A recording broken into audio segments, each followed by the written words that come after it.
striving these days?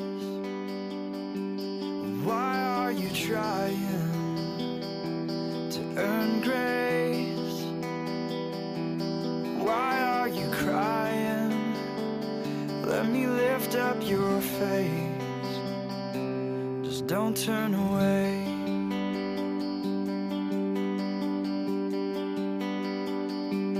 Why are you looking for love? Why are you still searching as if I'm not enough? To where will you go, child? Tell me, where will you run? Welcome, everybody. Welcome to our third Sunday service of the Elila Ministry, where our faith is rooted in God, in the universal divine creator. I am minister, teacher, student, servant, Andrea Grace, and thank you for joining me again for our third Sunday service. So today's service will be on what is religion, and we'll also explore faith and belief. But let's begin first with prayer. And the prayer I'd like to start with is the prayer that I use to begin a private energy and light touch healing session. So let's put our hands together and let's pray.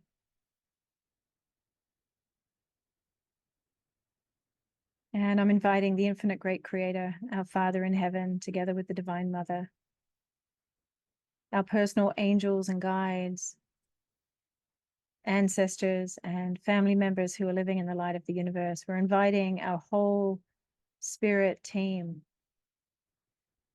to be with us, to assist us, to guide us with your wisdom, your truth, your love, and your light for our highest good and for the highest good of everyone with whom we come in contact, whether it's energetically, mentally, in our thinking, or physically in person.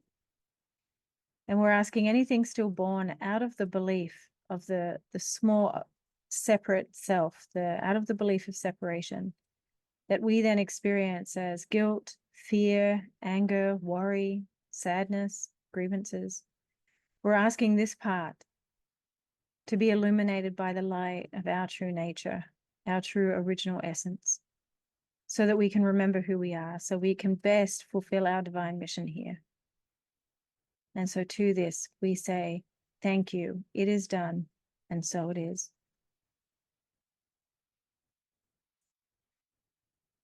Okay, good. And let's just remember the mission. Our mission is to provide a safe and supportive space for individuals seeking holistic healing and spiritual guidance. Grounded in our faith in God, we believe that true healing comes from a connection to the divine and the recognition of the inherent divinity within each individual. We seek to honor the body, mind, and spirit connection through natural healing methods aligned with God's design for the human body. We strive to empower individuals to take an active role in their own healing process by providing guidance and support that's rooted in spiritual principles. And we aim to create an environment that fosters compassion, connection, and growth. Through our work, we hope to inspire others to deepen their faith in God and discover the transformative power of spiritual healing. Okay. And so, as I said in the welcome section of the first service, my faith is Christianity. I was born into Christianity. That's our religion. But then I was promptly popped out of the church once after my sister passed away. And, it's no surprise because, given that what I had heard my mom say was that there must be no such thing as God for a child to die before her parents. So I didn't really think about it much, that we weren't going to church. And maybe, at that age, that's not where your mind is. That's not what you're thinking about.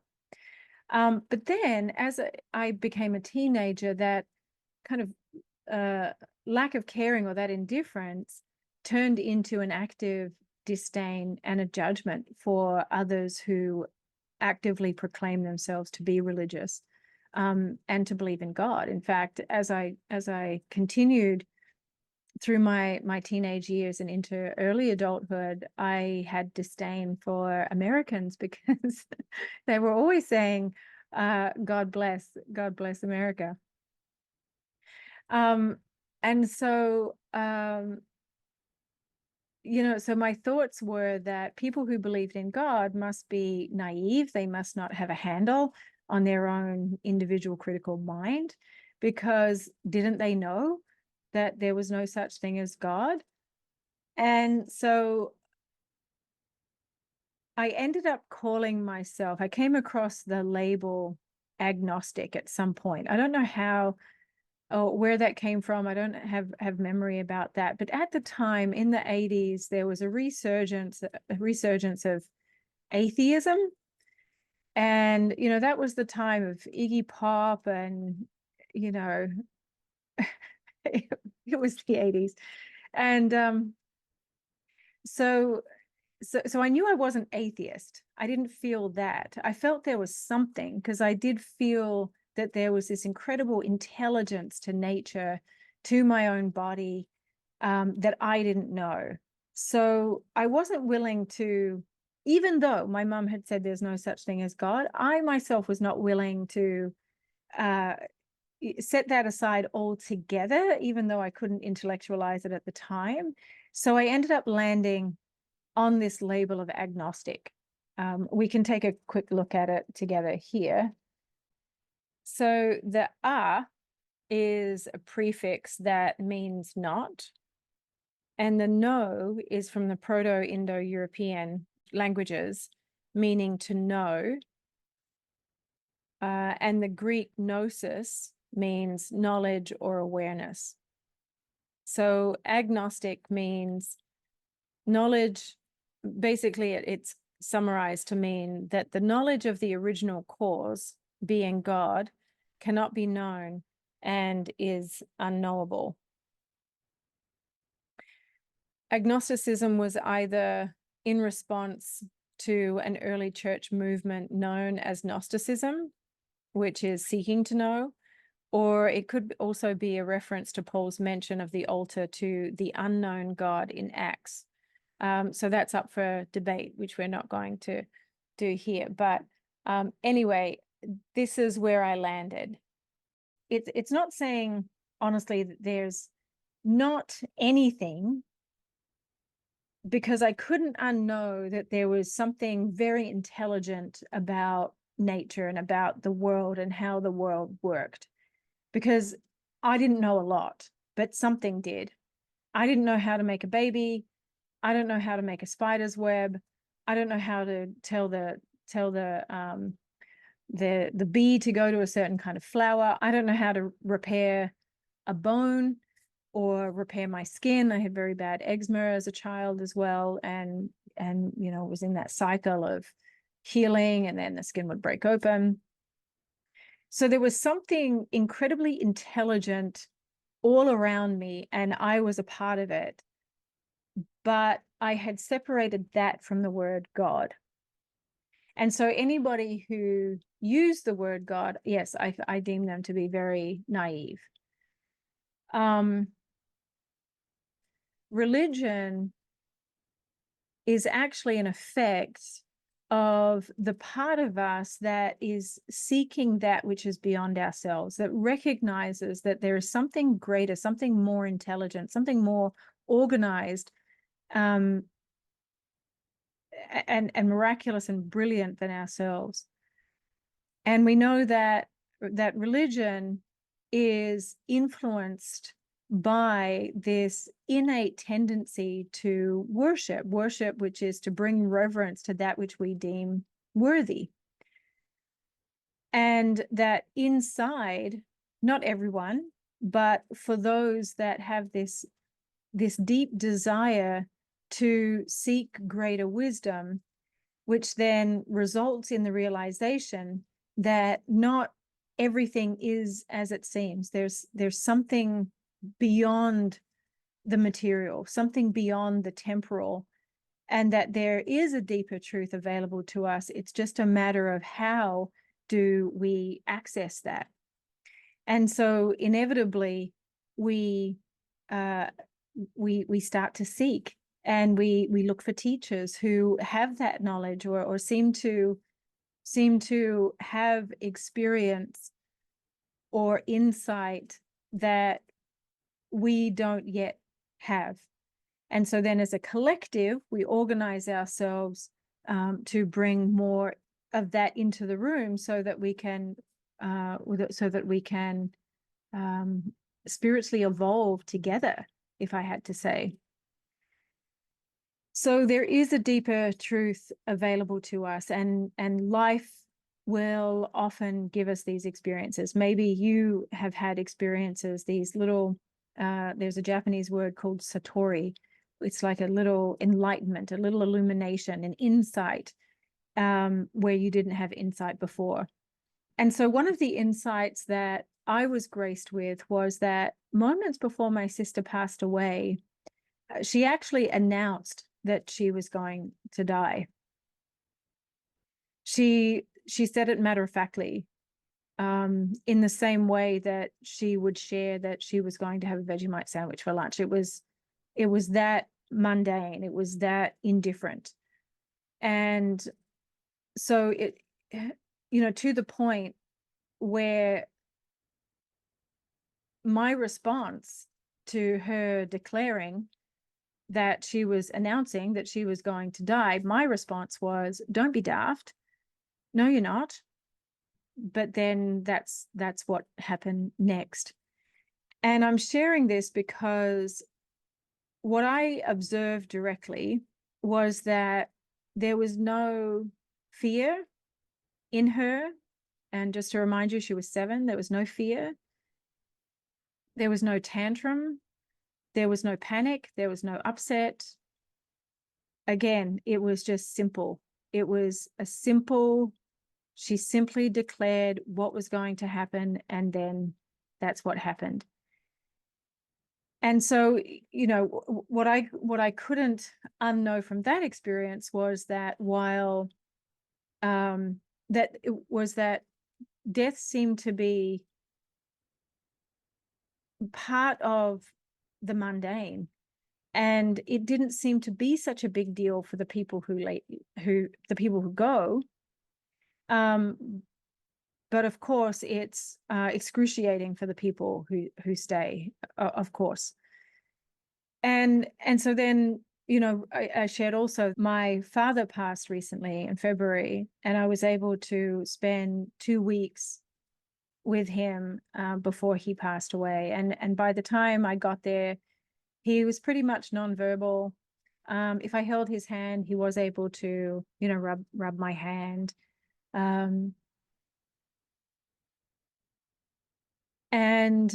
So what I was doing with him was just holding his hand, and I was feeding him and giving him liquids to drink, and then I was sharing and reviewing his life with him, in as much as I knew it, right?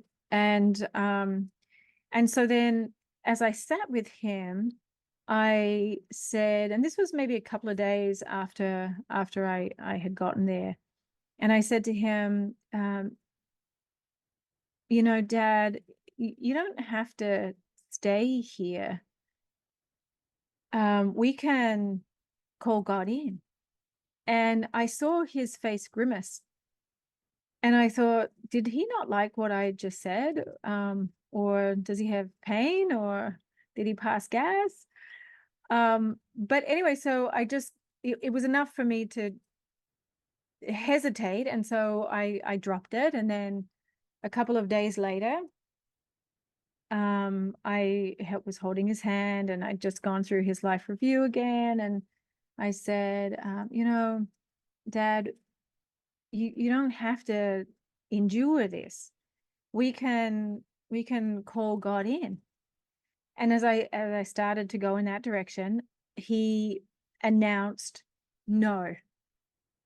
And again, he'd been mostly nonverbal, so I dropped it immediately, and I just played him some music and carried on with the rest of our visit. And then something behind the scenes was unfolding, and I knew that there were active steps now to help him become comfortable. And so I was sharing the updates with him and just setting his expectations. And so again, I said, Dad, we can call God in, and he can show you the next steps. He can help you with those next steps. And again, he uttered no, and he reached out his hand and he touched the cross on my neck. And so, my takeaway was that, wow,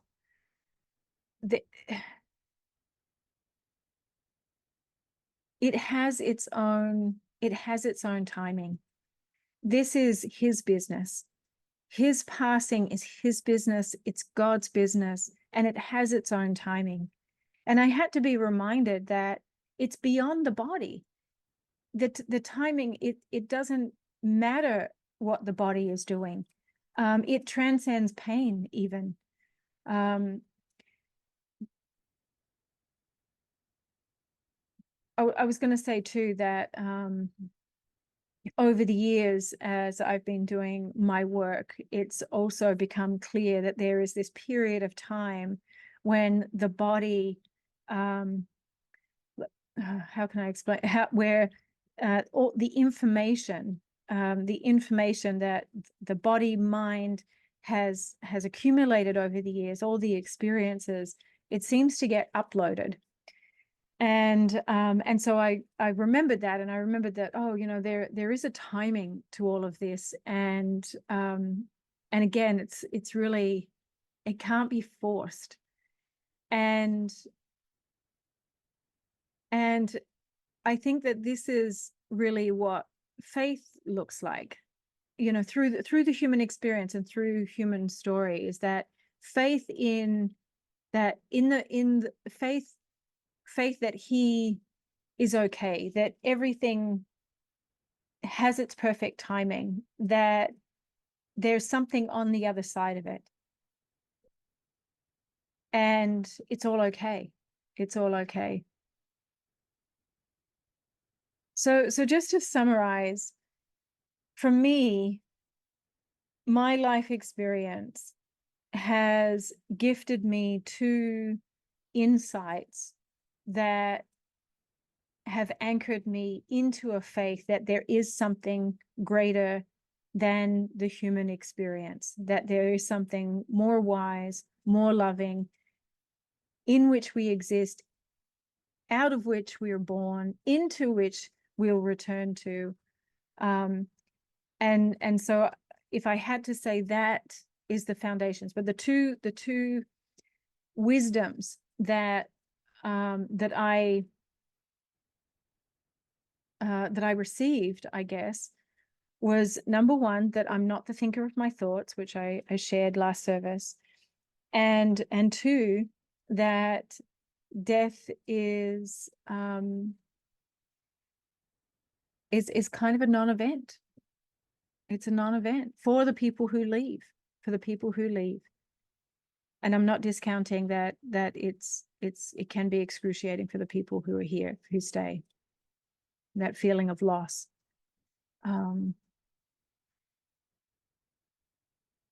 And so these early experiences seem to have squarely placed me in the role of the seeker, of the truth seeker, and even has arrived me here into this moment right now to share this with you and to be motivated to put on these services for you, so that you too can come home and rest and sink into the the great support that faith brings, that faith is. All right, so let's look more deeply into religion.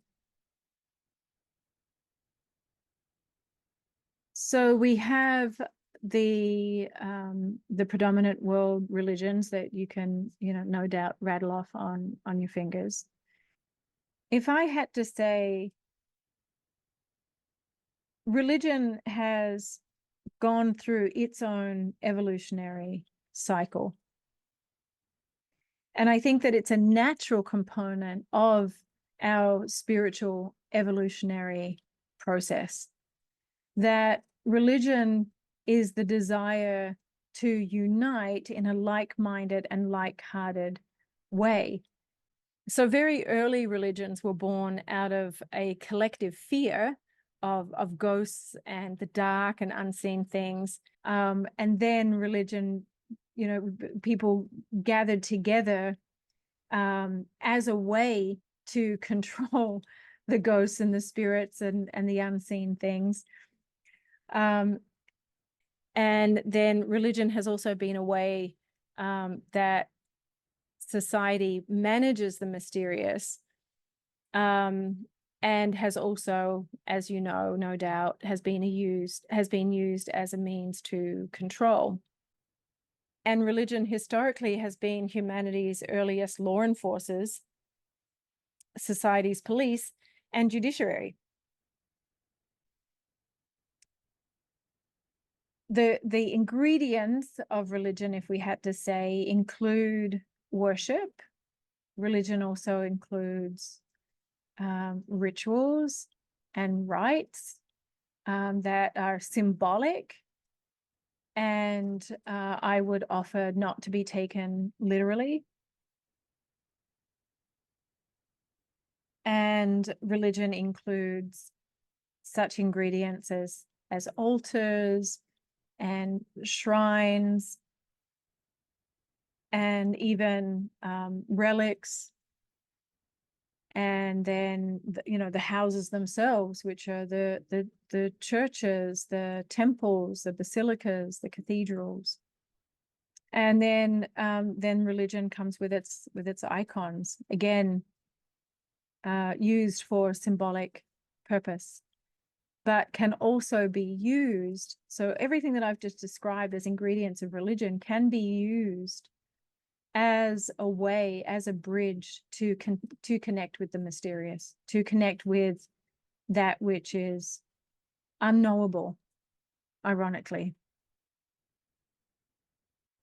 And so let's look now at the etymology of religion. All right, so religion comes from the Latin legere, meaning to bind. And then religionum, also Latin, meaning respect for that which is sacred, divine service, a mode of worship. And so possibly it's binding human and the divine, binding human and the divine through faith. And then the word religion was used to mean piety or devotion. And today, religion is a recognition, an adherence, and a devotion to a higher power through an organized system of doctrine. And that's how we understand it. And there have been many wonderful religious teachers of all different faiths that have contributed to the spiritual evolution of humanity at this time, for which we can be grateful.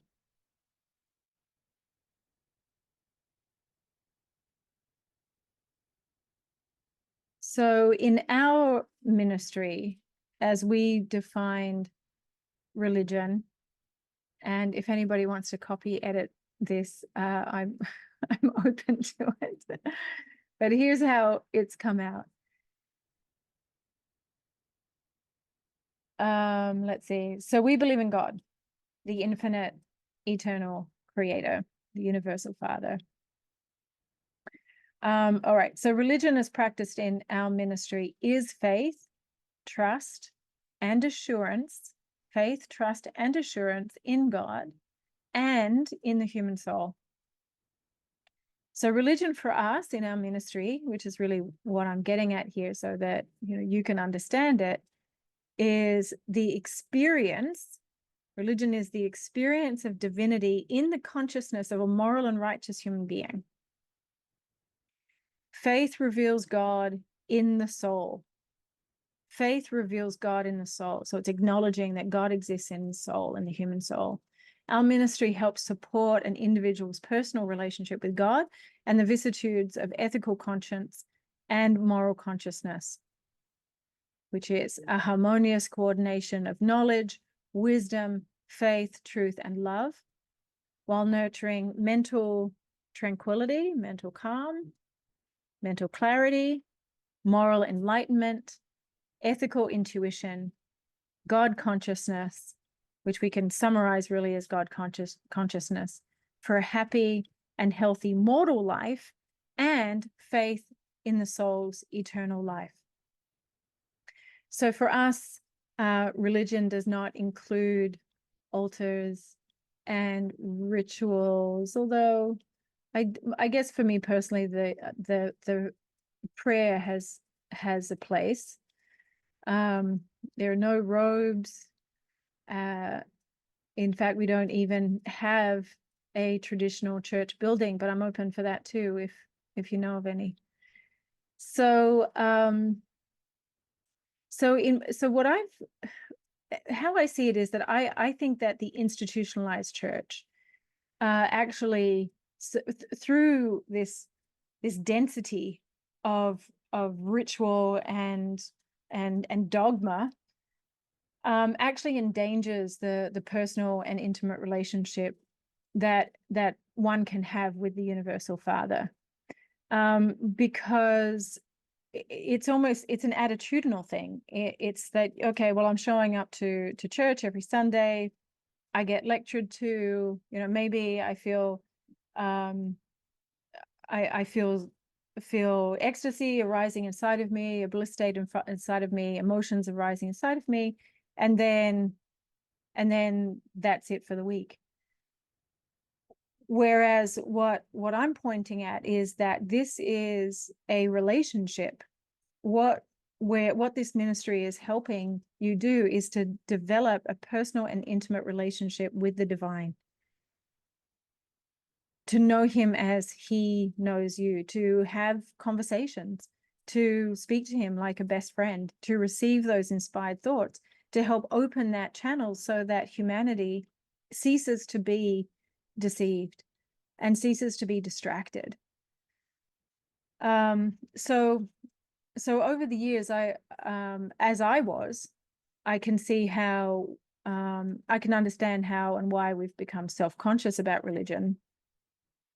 But I do think it plays a necessary role in nurturing the spiritual evolution of humanity, as long as it's inherently and fundamentally linked with freedom.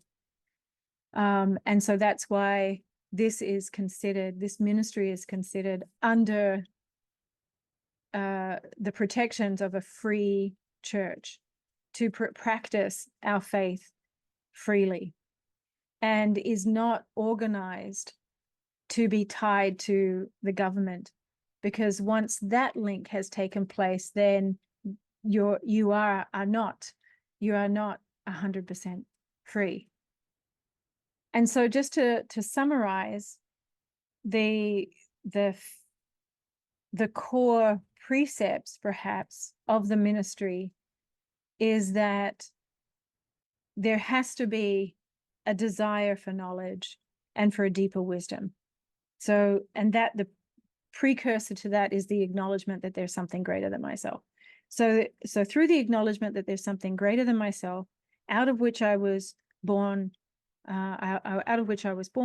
into which I will return into upon the death of the body, that I'm seeking to know that, to have an intimate connection with that, and that my moral point of view is love, and to know and to treat my brothers and sisters as myself, the golden rule, and to be of service.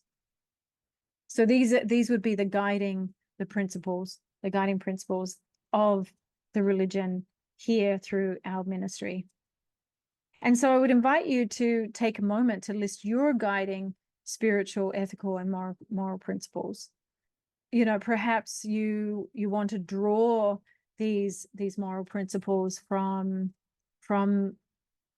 religions and belief systems that have gone before, right? Because there are some pretty good ones. For example, Gautama Buddha's 5 precepts were, you know, you'll recognize them. Thou shalt not kill. Thou shalt not steal. Thou shalt not be unchaste. Thou shalt not lie, and thou shalt not drink intoxicating liquors. Or we can, you know, do a run through of the good old 10 commandments and pick out a list of your own commandments of which to adhere to and abide by, for them to be your founding guiding principles, your life principles, your moral principles. And that becomes your religion, right? Your life becomes your religion, your soul path, the path that you're taking with the breaths you have to breathe until you take your last one.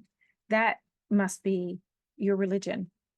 All right, so for fun, like a little bit tongue in cheek, but just for fun, let's review the 10 commandments. So number 1, thou shalt not have any other gods before God.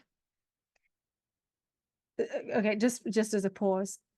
So at the time of Moses, there was this movement away, this active conscious movement away from polytheism into monotheism. And he was one of the main religious teachers that fueled that movement towards monotheism. And number 2, thou shalt not make yourself an idol. Number 3, thou shalt not take the Lord's name in vain. 4, remember the Sabbath day and keep it holy. You know, maybe that's one that you want to take on and add to your list as a guiding principle as part of your religion. Because why not? Why wouldn't you want to take time out of the mundane, the householder type life to contemplate, to go within, to be still, and to invite your family to be still, to be present, to love, you know, to not miss it. Maybe you want to take a day. Keep it holy. Keep it sacred. Okay, number 5, honor your father and mother.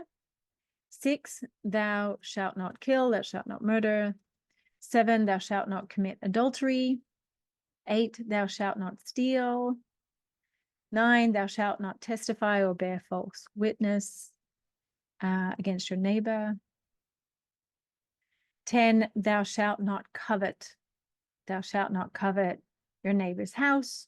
You shall not covet your neighbor's wife, nor his male servant, nor his female servant, nor his ox, nor his donkey, nor anything that is your neighbor's. So your job is not to covet your neighbor's dog or cat or llama or Maserati or his pretty wife, handsome husband, none of that. So maybe that's something you want to take on. Oh, goodness. All right, so let's pass the basket. Thank you for everyone who contributed last week and the week before. I'm so grateful. It helps me do the good work here. It helps me to be able to take the time to offer these services to you where, you know, there aren't services like this elsewhere. So yes, so contributions can be made by check. They can be made out to the Elila Ministry and sent to 430 Springfield Avenue, Suite 209 in Berkeley Heights, New Jersey. The zip code is 07922. Or if you prefer, you can use the internet and you can make contributions through Zelle directly to the ministry's checking account and via PayPal. All right, so let's just have a little music intermission, and I will be back. My side, wherever you fall in the dead of night, whenever you call and please don't fight these hands that are holding you. My hands are holding you. 'Cause yeah, I love you. I want you to know that yeah, I love you. I'll never let you go. Love, love, and I'll be by your side wherever you fall in the dead of night. Whenever you call and please don't fight these hands that are holding you. My hands are holding you here at my side. Wherever you fall in the dead of night. Whenever you call and please don't fight these hands that are holding you. My hands are holding you. Here at my side, my hands are holding you.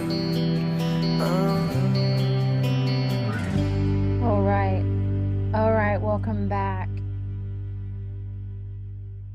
Okay, so again, we have had many incredible, wise faith leaders and teachers who have contributed to the spiritual awakening of humanity through the ages, and they span through all the traditions.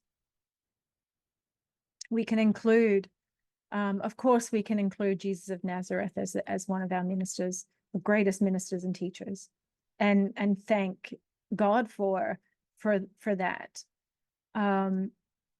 to give us a moral and conscious compass. But we also have, you know, in China we have Confucius, we have Lao Tzu. In Nepal, in India, in the east there, we have Gautama Buddha, as I said. In the Middle East, we have Muhammad. We also have the mystic and philosopher Rumi. So likely through these services, I don't know, I haven't showed up for them yet, but likely I'll draw upon some of these wisdoms. I do know that in today's, I will draw upon the Tao Te Ching, Lao Tzu's the Tao Te Ching. Okay, so faith comes from the Latin word fidere, meaning to trust. So faith and trust have been linked from the beginning. And fides meaning trust, confidence, credence, and reliance. Right? So the word faith has a strength to it. And then fade from Old French, I don't know if I'm pronouncing it correctly, meaning belief, trust, confidence, and pledge. So here, belief and faith are intertwined.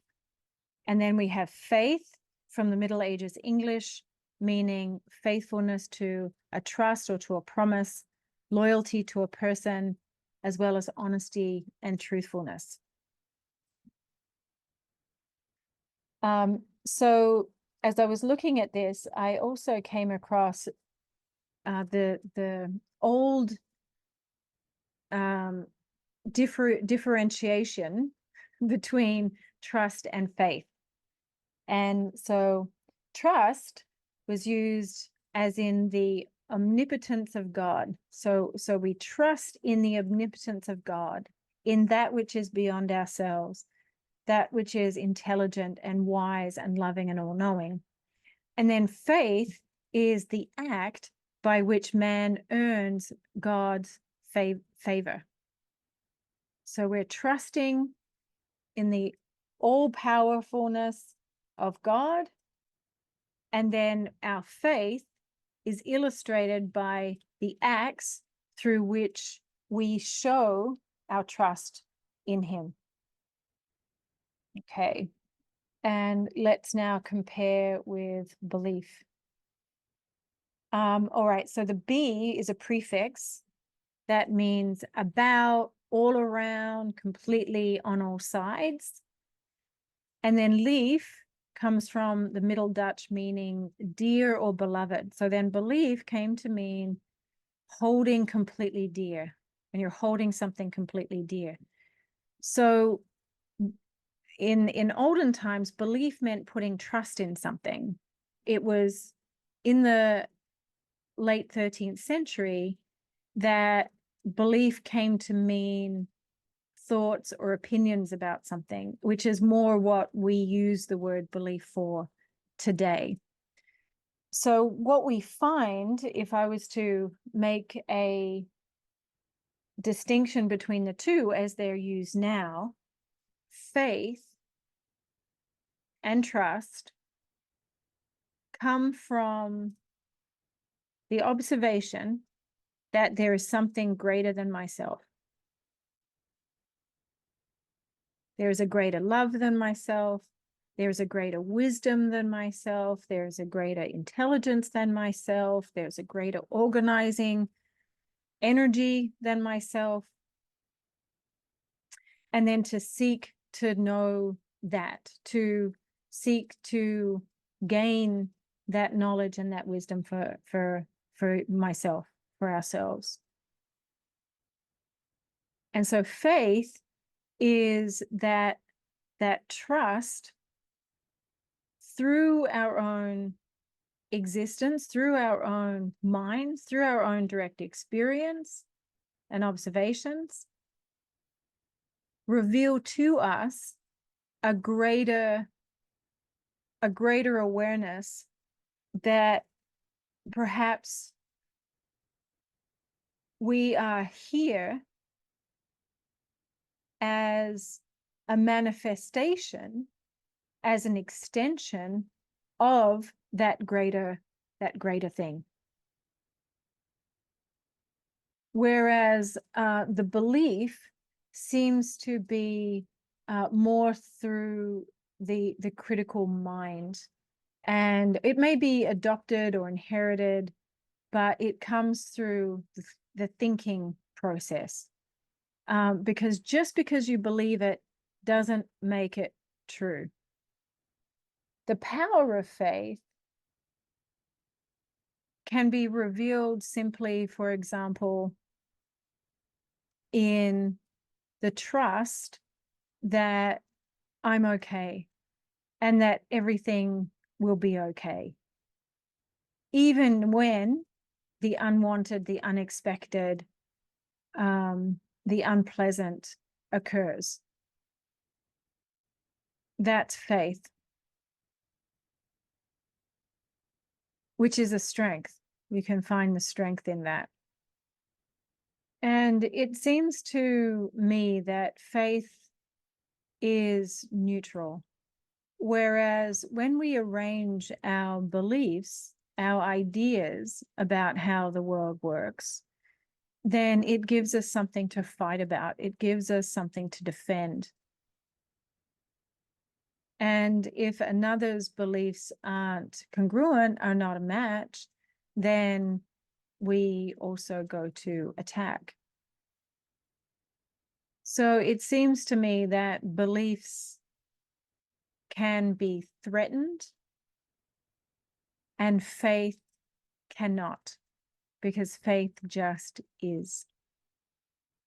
And faith doesn't require everything to go smoothly. It doesn't require everything to go exactly as we want or as we plan. It sees, faith provides us with the resilience and the adaptability and the strength to realize that perhaps part of our purpose is to be, as we are perfectly designed to be instruments of that higher grace, that we have learned through the teachings of the ages.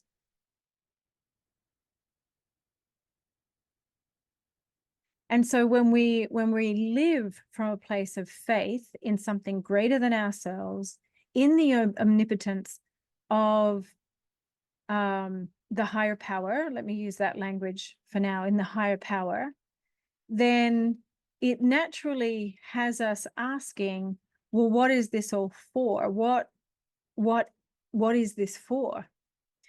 And faith also provides space that things may not, having faith also enables us to be prepared when life doesn't go in the way we want or expect.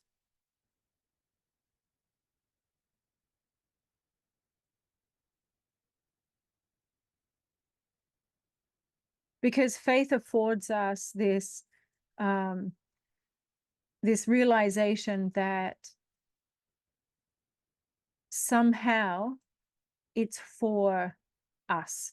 It is pointing us to the greater awareness that we are here to play a certain kind of part. And what part is that? What does our faith teach us? What do the guiding principles of our mores, our religious mores and precepts, our ethics and our morality, what does it position us for? To become conduits of God's grace, to become instruments of the divine through this temporal life experience.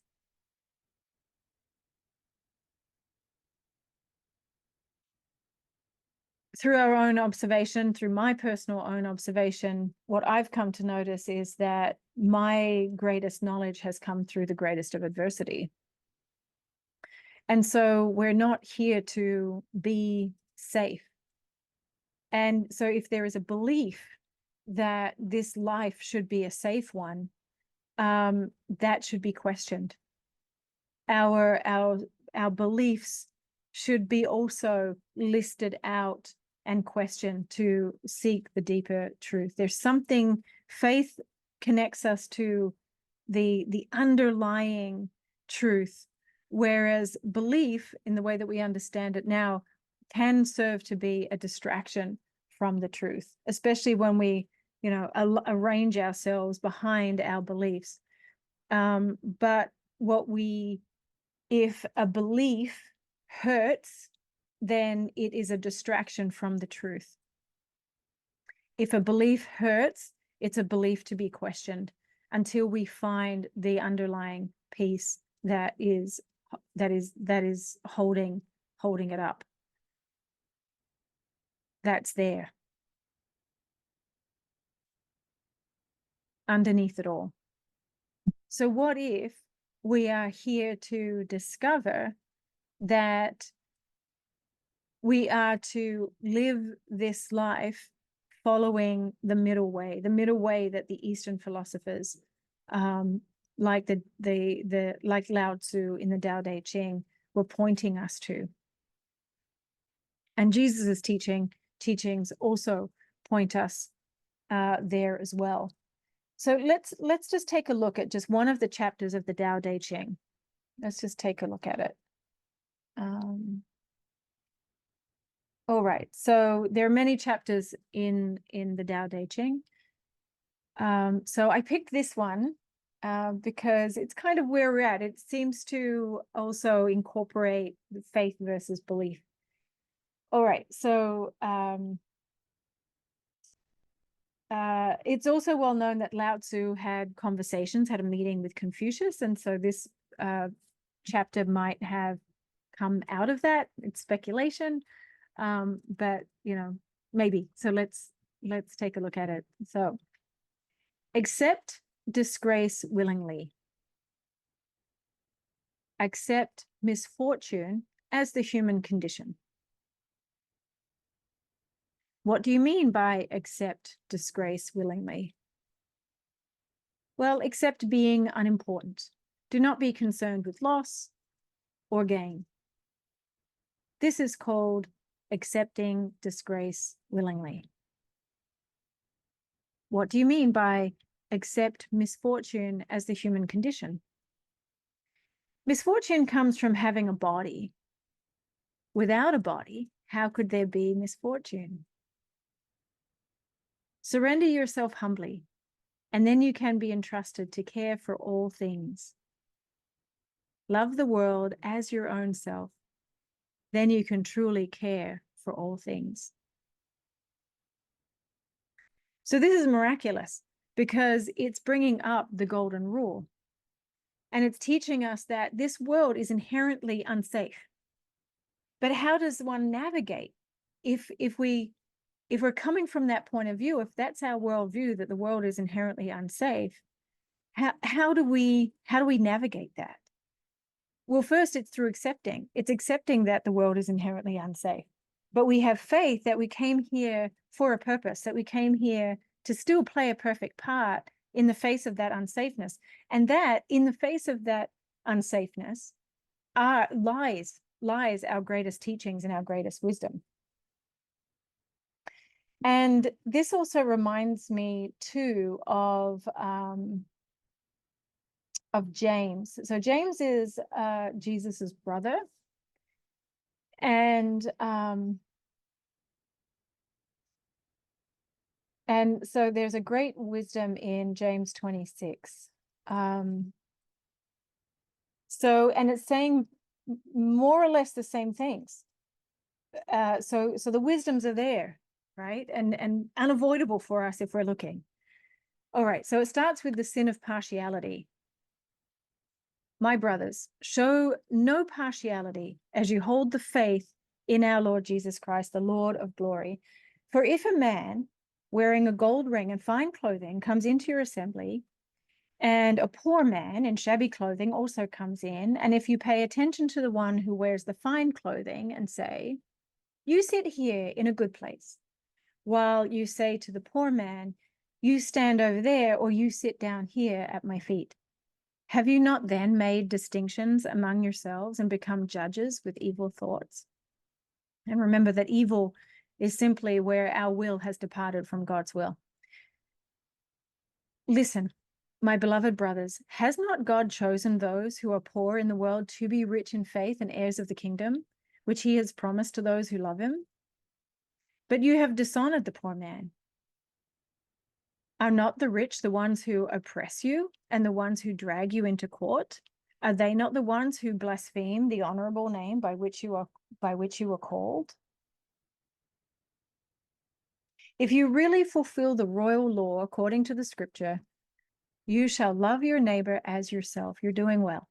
But if you show partiality, you're committing sin and are convicted by the law as transgressors. For whoever keeps the whole law but fails in one point has become guilty of it. For he who said, do not commit adultery, also said, do not murder. If you do not commit adultery, but do murder, you have become a transgressor of the law. So speak and so act as those who are to be judged under the law of liberty. For judgment is without mercy to one who has shown no mercy. Mercy triumphs over judgment.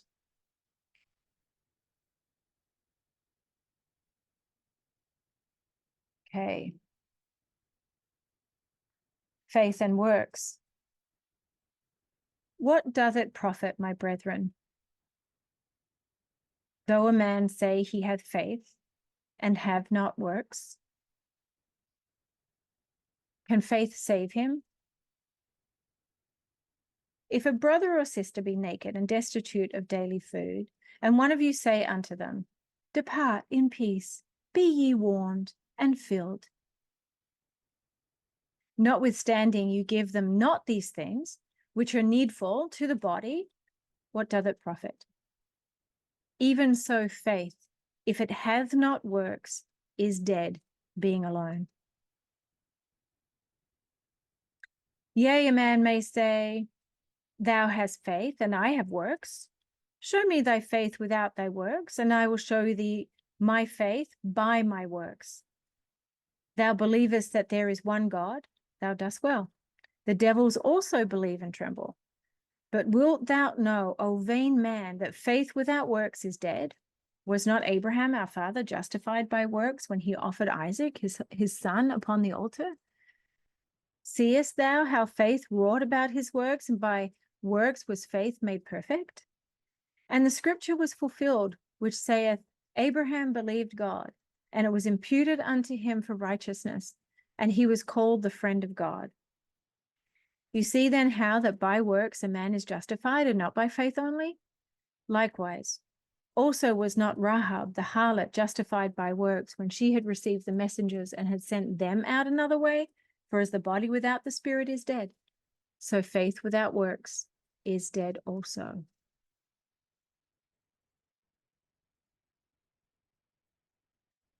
So in these teachings, both the teachings, we are finding faith without works is nothing, that we need faith to adopt the middle way without ego. And we also find the golden rule. And so it's really that these two principles are the founding precepts of our faith for our ministry. And so before we finish, I'm going to offer you some questions so that you can find your own personal religion through your own commandments, your own precepts.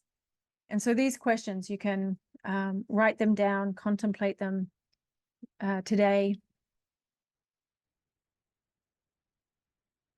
How can love be the dominating force of my life?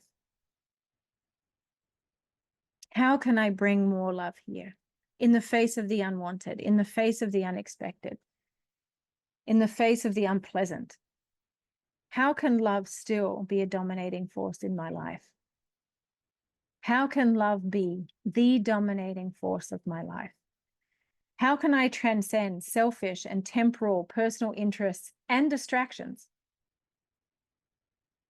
How can I bring and express more love into any given moment? How can I endeavor to bring peace to grievances? This is forgiveness, basically. How can I endeavor to see and treat my brothers and sisters as myself, the golden rule? How can I be of service to my fellow soul companions? And so take some time with these questions. Be with them, ask them, be still, and receive the answers. See what comes up from deep within. That deep wisdom, that wisdom lives deep within you. Sometimes we can find that wisdom. We can say that the wisdom is a deep, deep, deep down wisdom. And we can also say that it's a higher wisdom. It doesn't matter, because that wisdom is the same wisdom. So ask these questions, be still, be silent, and listen for the answers. All right, so this concludes our beautiful service for today. Thank you for joining in it and in the ministry.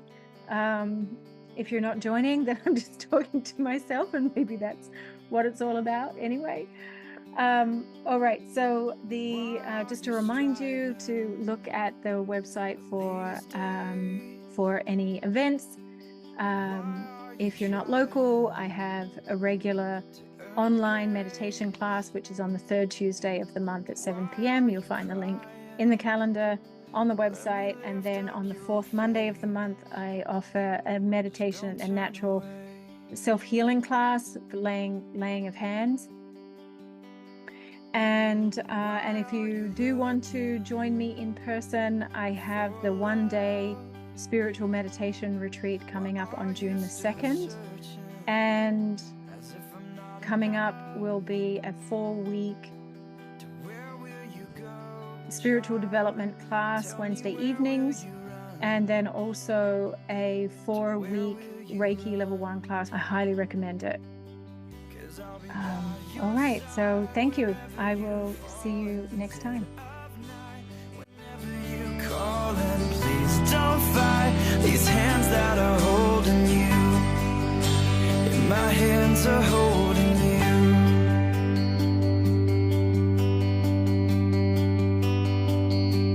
Look at these hands at my side. They swallow the grave.